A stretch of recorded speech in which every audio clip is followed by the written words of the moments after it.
Looks like we'll get started here. We're 1 minute past the hour, so I'll make sure we start very soon.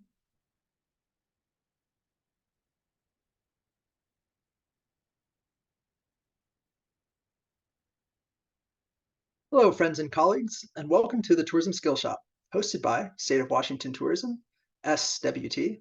My name is Matthew Ozuna, and I am the Destination Development Manager at SWT. I will introduce today's webinar on brand development in the tourism sector.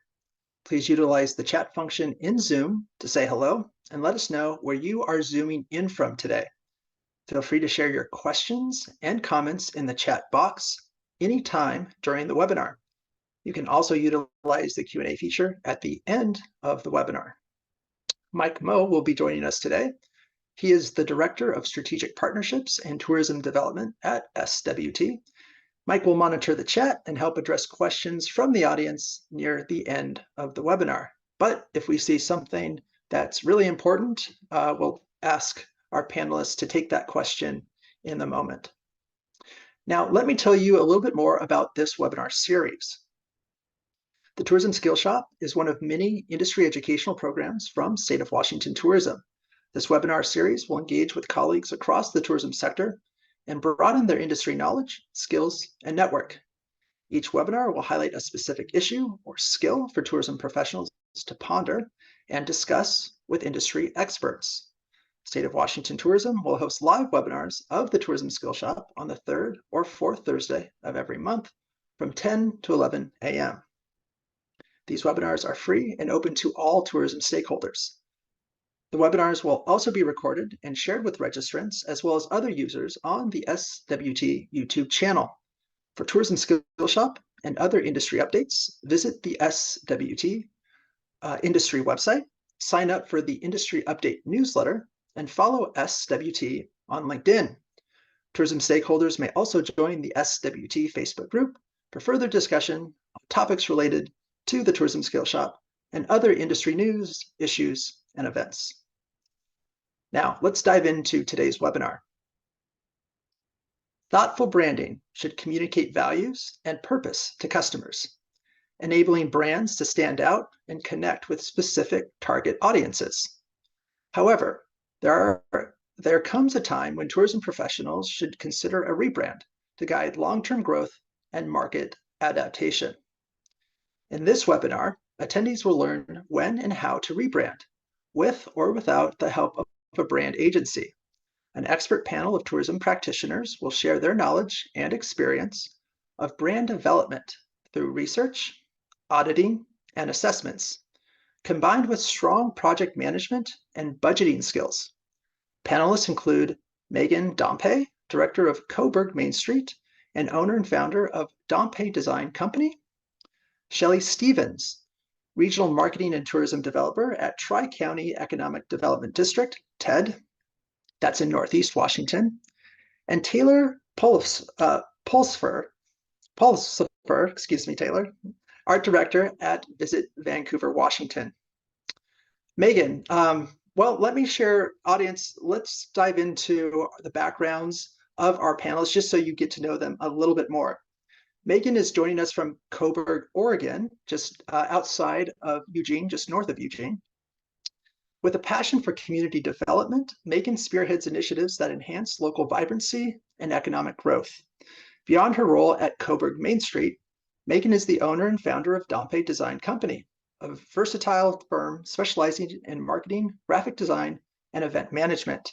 Her company's focus on comprehensive community marketing and brand development reflects her commitment to fostering connections and empowering businesses. Thanks, Megan, for joining us today. Shelly is zooming in from TED World Headquarters in Colville, Washington, where she has promoted the many unique and beautiful offerings of Northeast Washington for the last 9 years. In her role, Shelly oversees TED's digital presence across various platforms, including the management of the Northeast Washington Facebook and Instagram accounts, as well as the Northeast Washington Trails website and its associated Facebook page. Beyond her responsibilities at TED, Shelly extends her commitment to community development by serving as a board member on both the International Selkirk Loop and Colville Together, a Main Street program. Taylor joins us from Vancouver, Washington, where she has been a creative force with the local destination organization for nearly 8 years and helped lead it through a complete rebrand in 2022. As a teenager, Taylor developed a passion for uplifting small communities and positively impacting the world while volunteering with nonprofits and supporting advocacy efforts. After graduating with a degree in visual communication design, Taylor found her dream job at Visit Vancouver, Washington, where she could merge her love for branding and nonprofit work with promoting the community and small businesses. Panelists, thanks for joining us today. That was a mouthful. I promise to get to you very shortly. But before I do, I have a few slides just to set the scene for our audience. And then Megan, you'll be up. So I'll get to you shortly. And I will share my screen.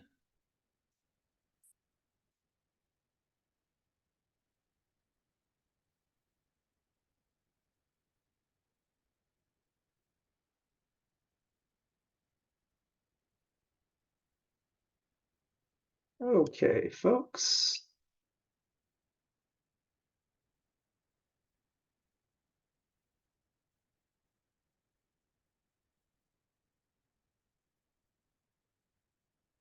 Let's start from the beginning.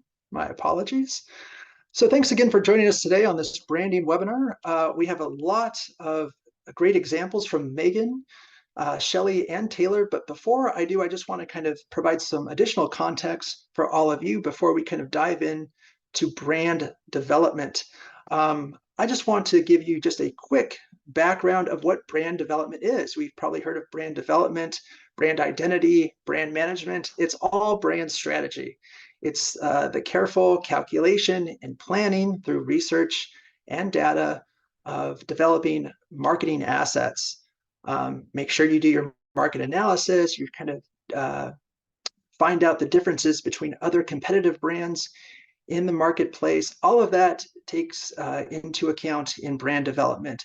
You'll also hear a lot about the research and data side, including focus groups from Taylor and Shelly later on today.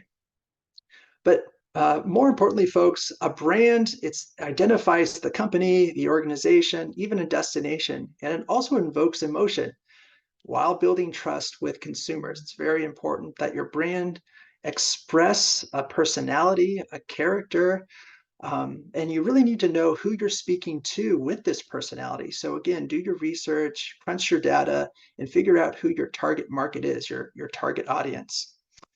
You should also include in your brand development your mission, your goals, and your values, the why behind your brand that can really connect with your target audience. Think broadly in this, big picture. Think about maybe a positive change that your goods or services can have on a community, with consumers or society in general. And I think I've learned this in just my short time with Shelly and Taylor and Megan, that brand development, it is never done. It is a process. It's constant evaluations, working on logos, color palettes. This goes on all the time. And to make sure you're evaluating the impact on your business. Is this profitable? Is this working? That's also very important.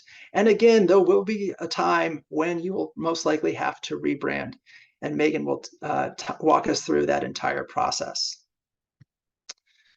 Elements of a brand, we'll touch on all of these throughout our presentation today, but I just kind of wanted to give you a better idea of the elements, where you have a logo that encapsulates the brand identity. It must be easy to recognize, and again, kind of evoke emotions and helps build trust with your target audience. And that logo will go everywhere, on websites, on business cards, and kind of complement your color palette as well. Again, color and emotions and personality traits, I think color is a great way of utilizing that. I know Taylor has a great example of her color palette that she'll share with us later today. Taglines, my favorite, never stop exploring. That's from the North Face. Pure Michigan, we've heard a lot of that as destination professionals, folks that work in the tourism sector. It's the flagship of brand messaging. Really, you really want to kind of sum up your brand in that tagline. Fonts, I know Shelly and Taylor have examples of this. So does Megan. Just like colors, fonts can express emotions and personality traits and imagery as well. The careful selection of photos and stock images that express your brand. So be very careful on the images and the photos that you take. And positioning, where your brand fits in the marketplace, maybe as a high-priced item or a high value, that really has an impact on the brand itself. Okay, that's enough about branding for me, folks. I just have two other slides. I want to let you know that State of Washington Tourism received a large federal grant that can go towards destination planning and development. You've probably been on a few of our grant webinars. I won't go into detail about all of these points, but there's a few requirements that we have to follow. You can watch the recording on each one of our 9 destination planning and development grants and the federal requirements that go along with them on the SWT website. More specifically, as it relates to brand development and strategy, and Shelly Stevens will mention this in her segment of the webinar today, the technical assistance grant. Yes, you can do some of this grant work, or excuse me, brand development work on your own, but you might need the help of a seasoned professional. And that's what Shelly and Ted did in Northeast Washington. They received a technical assistance grant and we're working with a consulting firm through every step of that multi-phase project. Technical assistance grants, unfortunately for this year, just closed. It will open up again in April of 2025, but this grant, stakeholders can request up to $15,000 for technical expertise on a tourism-related project. It doesn't have to be branding. It could focus on agri-tourism or tourism infrastructure. More information on the technical assistance grant is on the SWT webpage on our grants, under our grant page as well. Okay, I think I am good on time and I am ready to turn it over to Megan. Hello, thank you so much, Matt. Hi there, Megan. So before you start us off with your PowerPoint presentation, which I'll pull up here shortly, why don't you tell us more about how you got into branding and the small business that you created down there in Oregon? Yes, so I've been doing graphic design work since about 2009. My path to it was completely out of necessity and very far from the usual path of someone who becomes a graphic designer. About 5 years prior to starting any graphic design work, and while I was still in college, sorry, my notes. My mother decided to start her own company and had the vision of running it as a mother-daughter business. And by the time I finished college, that's exactly what she had done. It was a company that created custom pillows. You could pick your fabric, you could pick your font, your color, size, and shape. It was a really unique business and it needed a unique brand. My mom went through the branding process the way a lot of small business owners go through the branding process, which was that she drew it on a piece of scratch paper. And honestly, it's still not a bad call if you have a clear vision for what you want, even if you're hiring a graphic designer, but I will get into that later. So she took it to a graphic designer and then they translated it and they did the tech for her. And it turned out, as you can see, exactly as it is on here on the slide. That was basically her drawing and she picked the font and everything. About a year and a half later, I was completely out of college and we were developing a marketing plan for the company. We hired on another graphic designer who was in the publishing world. She was local, she was familiar with our company, and so we thought she'd be a good fit. Unfortunately, that was not the case. She was extremely talented, but there was a disconnect. She was not able to translate what we were wanting at all.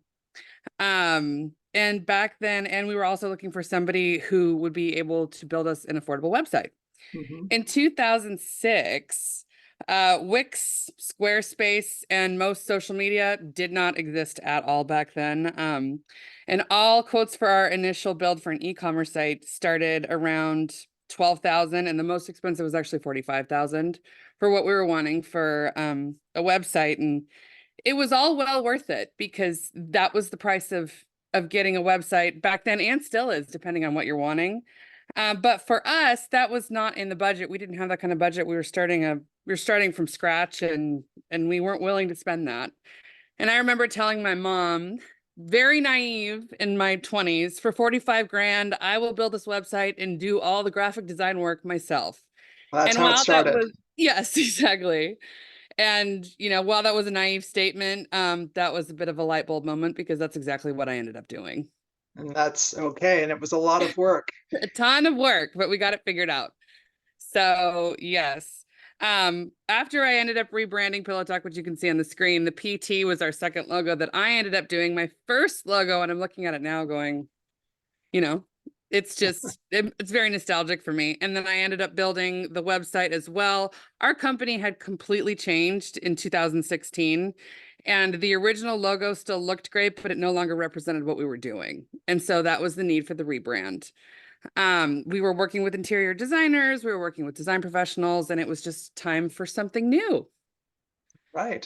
So Well, yeah. then so now in the tourism space and now with your years of knowledge and experience, what should people be thinking about before they even start to go down this road? What are the first initial steps? So the first initial steps that I would do is to kind of look at the purpose of your brand. What are the goals? What are you trying to achieve with your brand? When it comes to your organization, at the most basic level, you want to attract visitors, customers, drive traffic. If you are seeking travel and lodging tax for your DMO or your organization, at least in Oregon, I can't speak for Washington, that means that you have to attract people further than 50 miles away. For Coburg, that means it's a lot of people who'd never even heard of your town or community before. So you have to think about that. And then from a deeper level, you want to attract more tourism stakeholders, create a sense of pride for residents. And also community involvement could be a really big thing as you get down the road, and we can talk about that Sure. as well. Who Hmm. you're representing is huge, and that's going to be depending on who you are, if you're a DMO or if you are a chamber, that's going to be the community. It's going to be a big part of it. And then the most important thing is authenticism. Make sure your brand is 100% authentic to who your organization is and who you're representing. Excellent. Thank you, Megan. Mm-hmm. So is this now, if we have those essential steps out of the way, are we ready to rebrand? When do we rebrand? So the decision to rebrand, for at least in my opinion, there are three main reasons to rebrand. One is very obvious. The style is outdated. Mhm. Does it need a refresh? Fonts, colors, graphics, trend in and out like anything else. As hard as we try to pick branding that's going to last a long time, it never will, which is why it's a continuing, ongoing process. Mhm. Another reason to do it is to create new hype. You see this a lot in professional sports. You see a lot of specialty jerseys or a specialty brand coming out that's different from the norm, and whether it's a shift or an additional brand added, it's used actually as a marketing tool to create hype for your organization. And then the largest reason, and it was the reason why we changed ours at Pillow Talk, was shifts in your identity as an organization, which Yeah. is, do you have new visitor experiences? Are there changes to the local industry? Inclusivity is a big one now. I know a lot of DMOs who are rebranding and including local tribes. And then also, is your former brand no longer representing the goals of the organization? Because that is a surefire sign that you need a new brand. All said. All right. Well, thank you. Yeah, I would also kind of maybe throw in there changing cultural norms or demographic or Yes. market trends or technology even Yes. would be things to also consider. Mhm. Okay. let's go to your next slide. Oh, you have an example for us in Coburg. Oh, yes, I do. Okay, so this is an example of a pretty outdated logo. It was a wonderful logo, but it was not, they did not rebrand for 30 years. This was the original logo to the event. And because of that, the digital files were extremely limited. And it was really difficult to use because it was old tech. I think when somebody handed off this to me, I think it was on a floppy disk. So it's, I said, that's not really going to work, but we'll do what we can. So we rebranded this event. The need for the rebrand was to keep with the traditional values of an antique fair. We wanted to make it adaptable because, again, we wanted to make sure not only did we want to create hype within it and make it something fresh and new every year because it's an event, but also we wanted it to shift with trends in the industry. Okay. We wanted it to be something that was worthy of an internationally recognized event because this event actually is known throughout the entire world. It's pretty big as far as in the antique communities. It's the Sure. largest outdoor antique fair on the West Coast. Oh, wow. Okay. Yes. So, and we wanted to work with new merchandise and maintain some original stylistic elements if we could. And so you can go to the next slide if you want. Oh, here it This is is. what we came up with. Yes. So you can see on the bottom, there's 3 different designs, 3 different variations of the logo. We actually changed the name from the original Coburg Antique Fair to the world famous Coburg Antique Fair. Nice. Building hype. And then every year we create new marketing with keeping the logo that we came up with, but we changed the colors and we changed the backdrop. And, there are a lot of customers who get pretty excited to see what we come up with every year. Nice. Well done. Good example. Thank Okay. you. So moving on to your next slide. Oh, is this the one that we have to move around? Yeah, that one has to go to the end. That's Okay. okay. Okay, great. So if you are deciding that you or trying to figure out whether or not you want to keep it in-house, develop your brand in-house, or to hire out, these are just some tips that I have for people who want to keep it in-house. Absolutely do not be scared of Adobe. It is at this point, I know that it feels like an animal of a program to somebody who's never done graphic design work before, but they have changed how they do things. They have the Creative Cloud and they have people that can help you. But also on the other side, something like Canva is also great on a budget. It's a lot less expensive. It's easier to use. And if you're under a time crunch and you're doing it yourself, Canva might be your best bet because there's very little training involved that you need to, for most people, everybody's at different skill levels. But for the most part, it's pretty user-friendly. Well, and if I don't know Adobe or Canva, maybe I can find someone in my community that does as a volunteer. Exactly. That's exactly right. And I'm going to talk about that a little bit later. Utilizing your resources and doing some asset mapping, which is I think in the next slide. But also make sure all of your graphics are available in vector. To some people, that's going to seem extremely basic, but I can't tell you how many people that I've worked with where their brand is developed, they're hiring me on for marketing and events, and I say, wonderful, can't wait to work with you. Can you send me your vector files? And they say, what's a vector file? So we have a little bit more work ahead of us than I thought that we would. If you have all of your graphics available in vector, it's going to make it easier for you. And, basically a vector file will make it so that your logos will fit on a business card or a billboard without being pixelated. Well said. So also you're going to want to Pantone match your color palette. And if you don't know what Pantone is, I will save the lecture on what it is because it's too intense of a program for me to even dig into, but research it because basically what they're going to do is assign a number to a color and then it makes it so that your color palette is the same no matter who is producing your marketing. Okay. And then as you're developing your logo suite, base it off of your marketing plan and plan for use. How are you going to be utilizing all of your logos? How are you going to be utilizing the colors that you select for your marketing? That should determine kind of what your brand guide looks like, how many logos you're going to produce. And then as far as questions to ask, how is the project being funded? Yes. What is your budget? Question. Yes. And then do you have a set timeline?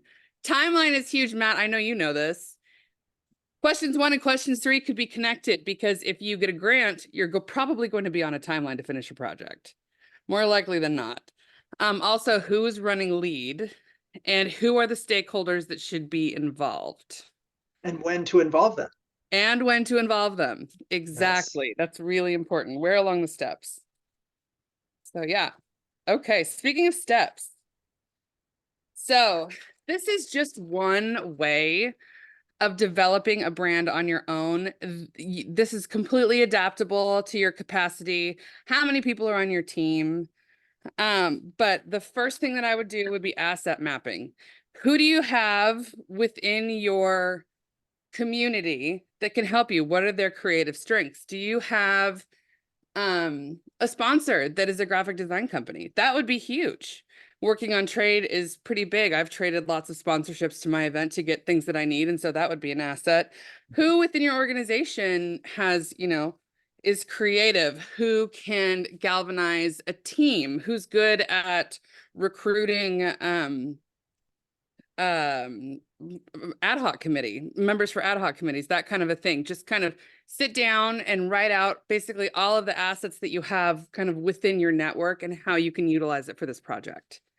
So the second is to create your team. And this completely varies. If you have kind of like a medium size project that you're taking on, you have some assets, you have some access to people that would be willing to take on the project with you. This is kind of just as far as numbers, what I would do. You develop a core team of 2 to 3 people to spearhead the project. If you have the capacity for many, I would still keep it at 2 to 3. These are going to be the basic design editor or lead creative, and 1 to 2 other people who you can get feedback from and who will help you perfect the concept at the technical level. And then you create your outer circle. This is going to be community stakeholders, volunteers, people, maybe an authoritative person if you're under the umbrella of the city. The city manager may want to be involved if you're under the umbrella of a city, if you're an organization. So that would be your outer circle. Those are going to be folks who are going to be there for the conceptual phase and the people that you will present the final product to at the end. You may need to get their permission for the finish of the product, just depending on how it's set up and again how you're funded. Okay, so what about step 3 and 4? I'm going to keep going. Okay, with step 2. All right, Yes. keep on going. Oh no, I can go to step 3. That's totally fine. Yeah. Because the last was just opening it up to the community, and that's entirely up to you. Sure. So for conceptual phase, this is for all team members in your entire committee. I would recommend 2 to 3 meetings for initially talking about concept, have people bring in photos, develop a community design board. And then based off of the initial board, then you can select colors. 3rd meeting, you narrow down the concept. And then if you need to schedule additional meetings, you can, but I think 3 meetings is probably minimum. Sure. As far as the design team, you want that to be your core team, the 2 to 3 people max. This is when you actually develop the technical and you make your brand. You actually make the logo suite. Okay. So then number 5 is you package. This is going to be your branding guide and your sample usage. So after you've kind of gone through the process, you have your logo suite, then you put it together. You start the first draft of your branding guide. You create a visitor's guide cover, sample print advertisements, sample merchandise. That's kind of what you would want to develop here. If you need approval from your board or authority, then that would be the next step.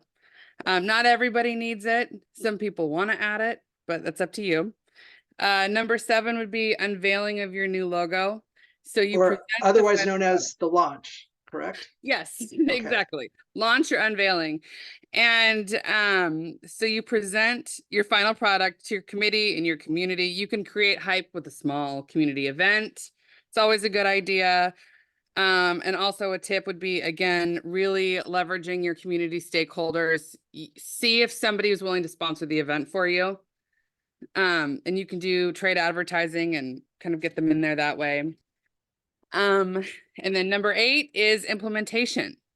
Finalize everything, polish your branding guide, And then also familiarize yourself with trademark law in your state if you haven't, because that might be important depending on where you are. Well put. Okay. And then maybe that implementation, maybe I spoke too soon. Maybe that's officially the launch. Yes, that's Okay. when everything kind of goes out and your plan for I rollout. yes, I'm not a marketing expert. Sorry, Megan, I apologize. I jumped the No, gun you're there. okay. That's all Okay. right. And let's see that then we want to go back to your parting Yes, the words of final slide. wisdom. This one, Yes. right? Okay, so this is things to consider when hiring a consultant or a designer. Um, so in my opinion, take the project as far as you possibly can without hiring on. That could mean at step one, you're not interested in doing it, and that's okay. But take it as far as you can, because if you have a vision for the project, you want to make sure that you have that in place before you bring somebody else on. And then be annoyingly specific. I promise to the graphic designer, it's not annoying. The more that you present to them, the less work it is for them. So, and it's going to be much, much easier for you as well. Make sure they fully understand your vision for the project. There are a lot of opinions in the graphic design world. I don't know if you could already tell from my presentation. I myself am pretty opinionated. So make sure that they truly understand what you want and not just their vision for what they think you need. And then also know whether to hire a graphic designer or a design consultant. A graphic designer, or you could actually, a lot of them serve as both, but you could hire a graphic designer to just do the technical work. And then the design consultant could help you if you're just completely lost about what vision and what you want to do. And then for comprehensively, you could hire both of them, and most do both. So that would be fine to access both in one person. Ask what their brand development process is. Very So important. how are they, yes, how are they going to, what are their steps for developing your brand? Researching their past projects is really important. And then also make sure they have an understanding of your customer experience. This is where I think it actually helps to hire somebody pretty close to where you are, to hire somebody local, because they understand your organization better. And if not, see if they'll come and experience it themselves. Come to your town Exactly. and be a tourist. There Yeah. you go. Well, thanks, Megan. Great Yes. job on time. Excellent work. Thank you. So, folks, we're going to dive into a few more examples with Shelly and Taylor, kind of going over what Megan just outlined in this last slide. So, thank you, Megan. Taylor, I will get you ready. I'll pull up your slide deck.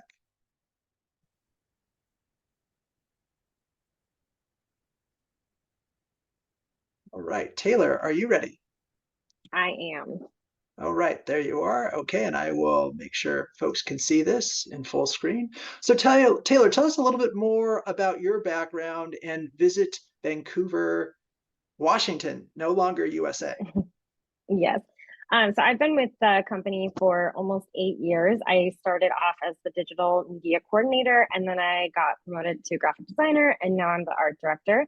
I also do freelance on the side, and I've been doing graphic design for probably about 10 years. We have a pretty small team of 9 overall, and our marketing team is about 3, and I am the only designer that we've ever had here. So. All right, excellent. Well, good job. Okay, and tell us more about this brand, the old brand.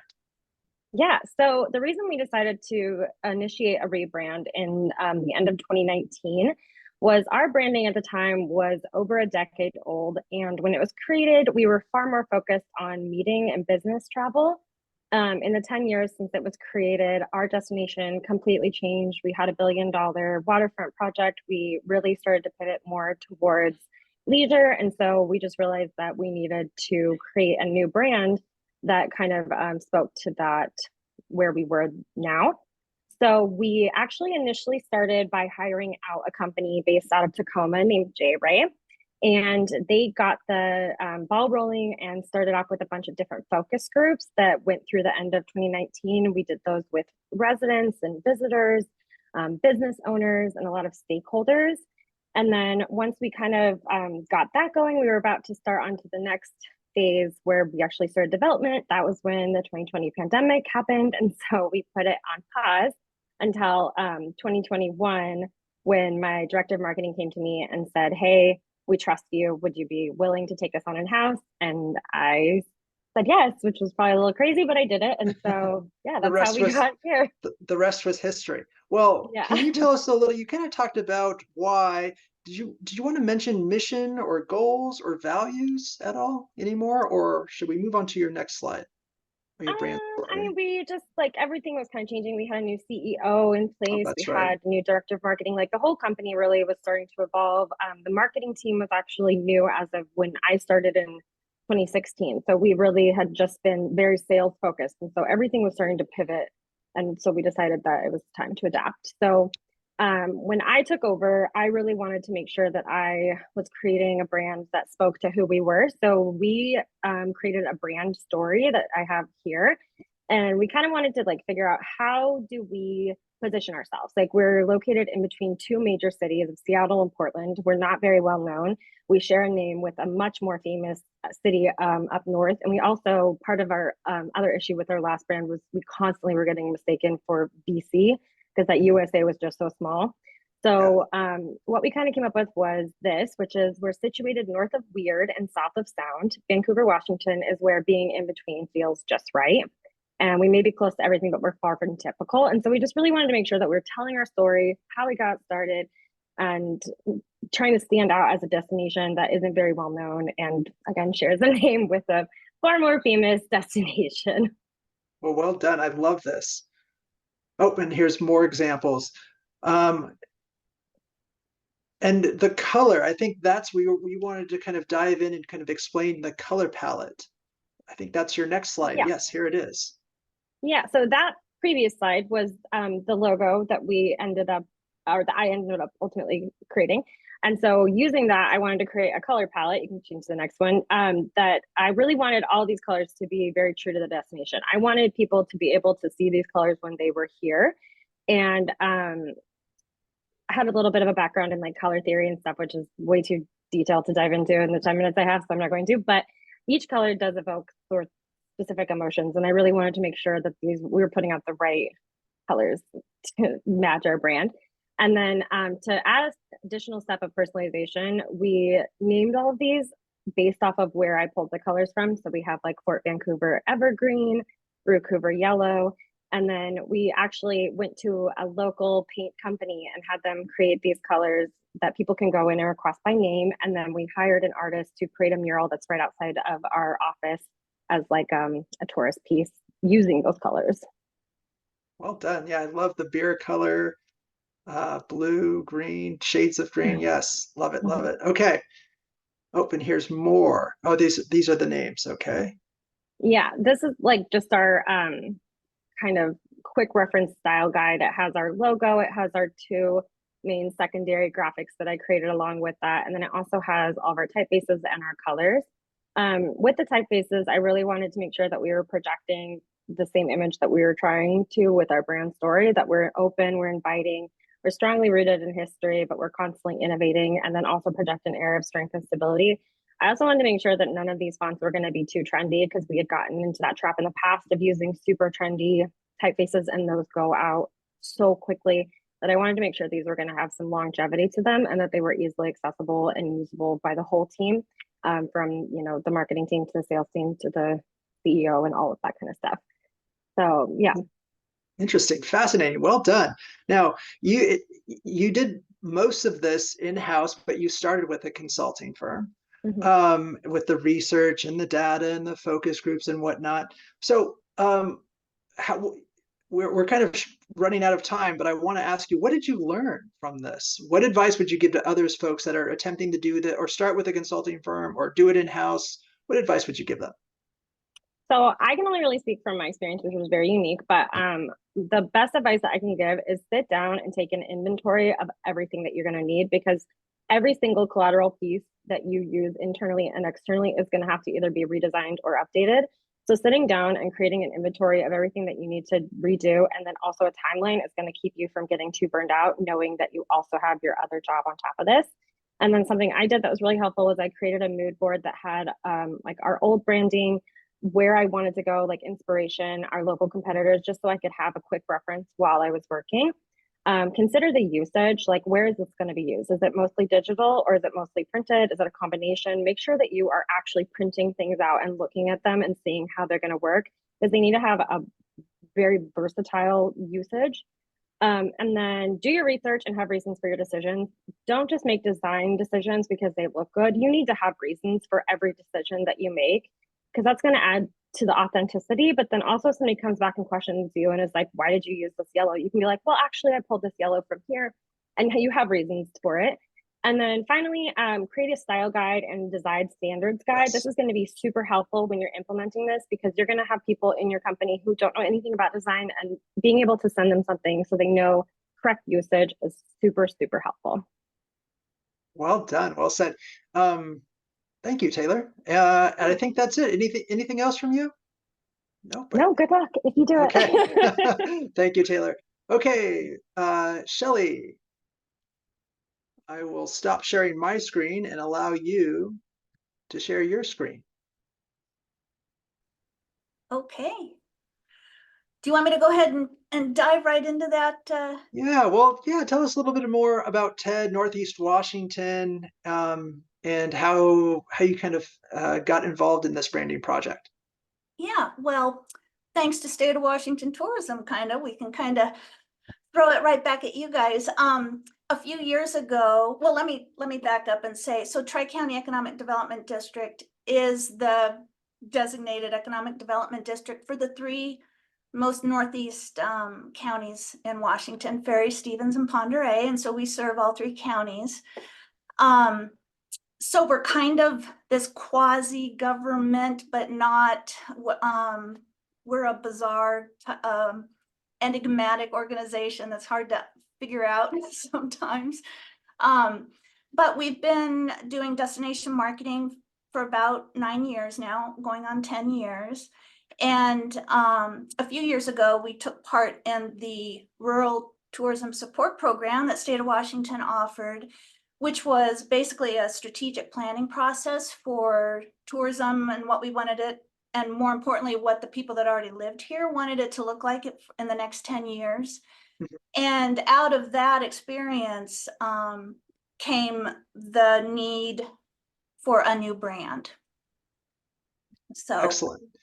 And it was through the RTS program, and then with the addition of the technical assistance grant that you decided, well, going back to TED, it's just you, correct? You're the only marketing manager, among other things that TED does. So yeah, you could, we're a small organization, and kind of like both Taylor and Megan, up until this branding process, it was all done in-house. All of our, I know enough to be dangerous in that regard, but to get us through and develop a brand that we had used for some years and things, which was fine, but it was time to do something a little bigger, a little better. yes. And having never gone through the branding process like we ended up doing with the consultant that we picked through an RFP process, it was fascinating and super, I don't even know what the right word is. It was so thorough. The whole process was so thorough that it makes it easy to stand behind where we landed, because I know every little thing, there was a reason. There's a reason the tree looks the way it does. There's a reason, like Taylor was saying, for the color palette. That our palette actually came from a bunch of images that I sent them, and as I'm using the new branding to develop our new collateral and everything, it's like those colors are exactly in the pictures I'm using. Oh, wow. That's cool. Yeah. So capacity, it's just you. Capacity was an issue. The grants helped. You were able, through an RFP process, to select a consulting firm, which was, what was the name? Lookout. Okay. They are in Oregon. Hey, Oregon is really representing today. But that is all they do, is destination branding development. And they're a small team of 3, and they were fabulous to work with. And And you asked all the right questions. You asked about their process. You looked at their past work. Oh, yes, yes. And so when we put out our RFP, I contacted the state of Washington if they could give me some firms that maybe they'd work with to send the RFP to. And anyway, so the RFP went out far and wide. Some of the firms came back so expensive that it couldn't even be a consideration. And then we got down to our two top proposals, and Lookouts was particularly thorough. The deliverables, the timeline was very spelled out, which was important. You know, since we're kind of public facing, public monies and things, we need to keep everything very clear where those funds are, what those funds are being spent on, and it was just very clear how it was all going to go, and indeed it did. And then we ended up doing kind of a virtual meeting with both firms to meet them and get a vibe and get a sense of their process. And that's really what sealed the deal, was just talking with them. We felt like they kind of got what we were trying to accomplish. Okay, excellent. Now let's go back to the process. And you could have mentioned it already, but this was kind of a multi-phase, and you're still in the process, correct? Like, what's your timeline here? Why don't you Yeah. tell folks a little bit more about that, the research and the data, the focus groups, and the stakeholders? I'm kind of curious to kind of figure out where those kind of folks or those aspects fit into all this, because Megan touched on it. Taylor didn't really have to kind of do that. Well, she did that early on in phase one with the consulting firm, but you did it from the very beginning with your consulting firm. Well, it actually began with the Rural Tourism Support Program. So a lot of, we had public outreach meetings in all 3 counties. So we were having that engagement very early on. And then as the process went, what Lookout recommended, excuse me, what they asked that we do is form a core brand team of 5 people. And one of the considerations for what we were doing is we're a very large region. We're not a town or a very small destination. We're a region, and we need to make sure that we're including some representation as best we can across that region. So we had a representative from the National Forest, of which we have more than 1.5 million acres of national forest in our area, tribal representation, a lodging owner, a Main Street manager, and myself. And so that was kind of the next step, getting that team together. And then there were several months of Lookout would bring to us what the next step was. And actually, I should back up a little bit. The very first thing they did was visit Northeast Washington, and none of them had ever been here. And so it was great because they wanted to see it through a visitor's eyes, which is exactly what we wanted. So they spent several days on their own touring around, and then I spent several days with them making sure they saw some of the locations that would be important. But that is where they kind of distilled the narrative of what Northeast Washington is, at least from a visitor's point of view. And that was the very first thing, developing, I mean, way before you're drawing anything, any graphics, it was the narrative of what you're hoping to accomplish or what the vibe is, and then going from there. Right, so then yes. We formed our brand team and then got down to the nitty gritty. And it was like every week or 2 weeks, you know, there were quite a few meetings, and but like I said earlier, everything so intentional, lots of discussion. There was some compromise, of course, when you're doing design by committee, but ultimately, after going through that process and, like I said, landing where we did, I understand and I can explain to people how that happened. And indeed, I've been, and as our kind of our soft launch, I've been going to chambers of commerce and Rotary clubs and different organizations and talking to them about this brand. And so where we are now, as far as the rollout, is it's out there a little bit here and there, but we're starting to work on a new visitor website that we hope to, will be done later this year. And of course, that's where the brand will live big.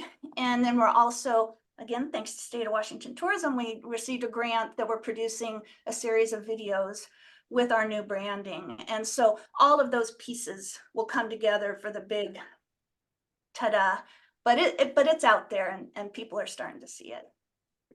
Excellent. Well, let's see that brand. I think you have some visuals for us. Okay, I was gonna, so I'm just gonna share our brand guide. It's fairly lengthy, so I'll just kind of whiz through a couple things.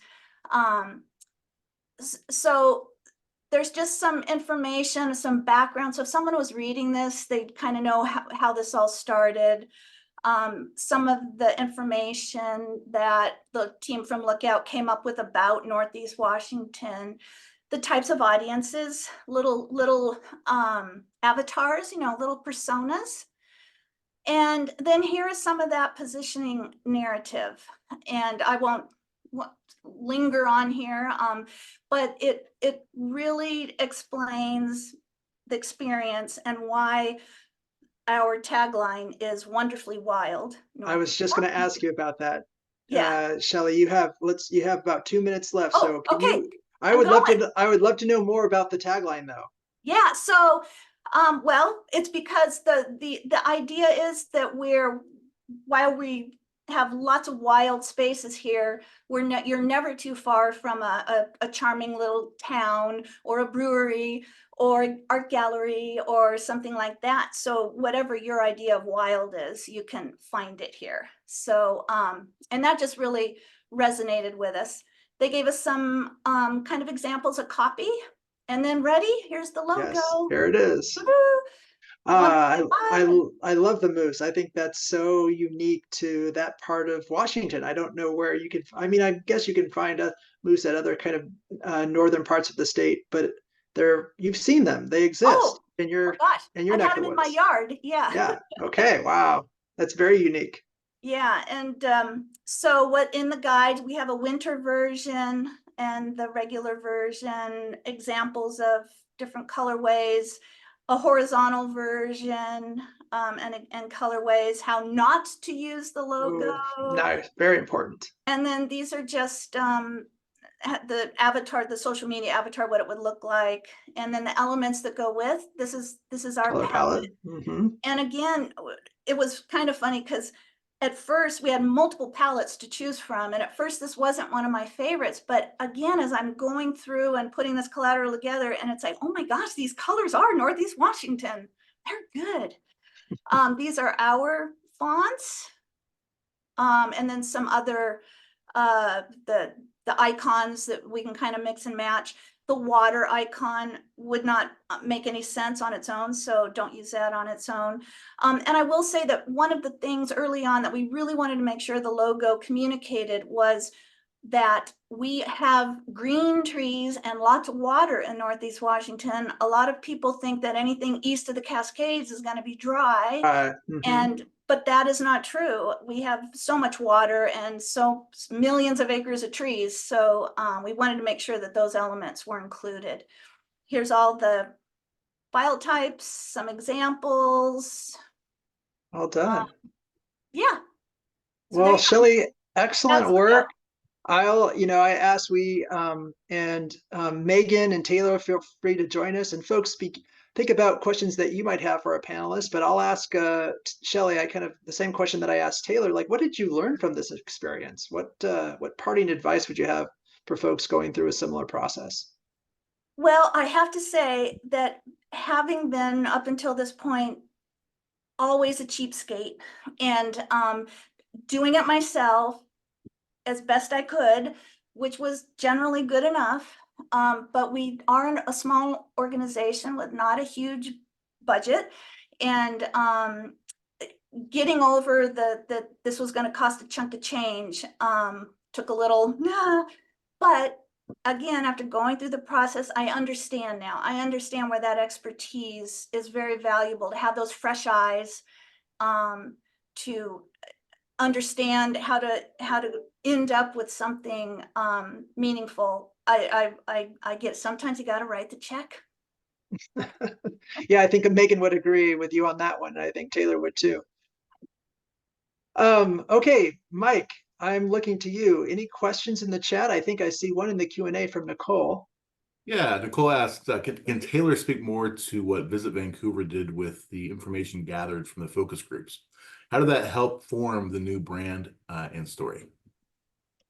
So for me, it was really helpful to get a vast array of diverse opinions, like, and people's experiences and perspectives of the destination, because I can only come from it from my own perspective and from, you know, my fellow coworkers' perspectives, but I don't interact with it the same way that, you know, a family would, or, you know, like, I just had very limited perspectives. So it helped me understand how people viewed our destination, how people interacted with our destination, what people thought was important to focus on with our destination and maybe like not focus on. And it also kind of gave me some of our pitfalls, like what could we work on? Like, it helped us like craft our marketing and messaging a little bit better, because we understood how people outside of our own experiences were experiencing our destination. Megan, can you also kind of jump in as a small business owner, how you took in the opinions of, you know, the people around you and stakeholders?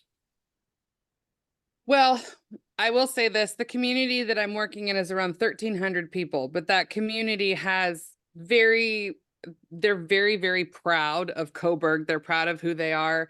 And they themselves have a really, really good understanding of their history. They have a good understanding of what's important to them, and they have a good understanding of where they want to go. So where I was actually incredibly lucky with the community that I'm in is that everyone really seemed to be on the same page, which you don't always get. You know, very similar as far as the important industries we need to be representing and things like that. So it made it a little bit simpler for me to kind of develop these brands within the community. But, you know, essentially having the community gatherings where we can sit there and, you know, just spitfire things like, okay, these are colors that would work well for Coburg. These are the elements that would work well for Coburg, and then narrowing it down from there as a group. Nice. Shelly, did you have any issues with certain political factions or industries or different communities in a tri-county area when you were kind of getting feedback from stakeholders? No, I don't think so. I think, especially having gone through the Rural Tourism Support Program and having many months in a row of bringing the community together and talking about Northeast Washington, I think people were kind of open in general to the prospect. And then after that point, just with our brand team, they were the ones that were making those calls. So it wasn't, we weren't going back out to the community at large to, what do you think of this? Because then we wouldn't have ever finished. So it was well supported. Okay. Folks, we're nearing the end of our hour, but I think we can we ran a little over, so we can take another question or two from the audience. If the audience has one. No? Okay, well, what about, Shelly, I guess I just have one more question, and maybe it's for everyone. Challenges. And I think, Megan, the first one that kind of comes to my mind is just kind of the communication and the management of your consultant if you decide to go with a consulting route, and then being on the same page. I think, what did you say? Being annoying is okay, or being annoying gracefully, or something like that. I mean, was there any kind of challenge in the communication or the management or the relationship between consultants and a client, or in the entire process in general? What challenges did you face? So, yeah, it can be challenging when you have, you know, you're working with someone who is an experienced professional, and then also you're working with the person who's going to be the heartbeat of the project, and they're not the same person. Mhm. So it can be challenging, and what really helps is deciding what vehicle you're going to kind of show the vision to, even if it's something as simple as Pinterest or a board with photos. Just whatever your wheelhouse is, have a visual aid to help you, and then really keep steering. If you get a graphic designer who's maybe kind of veering away from what you want, steer them back and don't be shy. So, yeah. Shelly, Taylor, anything from you before we sign off today?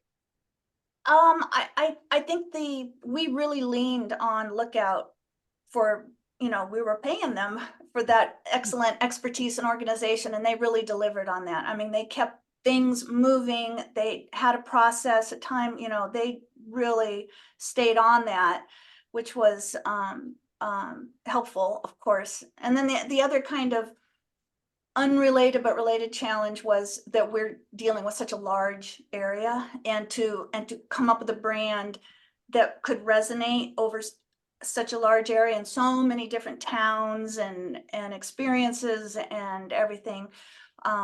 That was a little daunting at the outset, but I think where Lookout took us makes sense for the whole of Northeast Washington. Okay. All right, folks. Taylor, anything else? Mike? Nope. Taylor, you're good? Okay.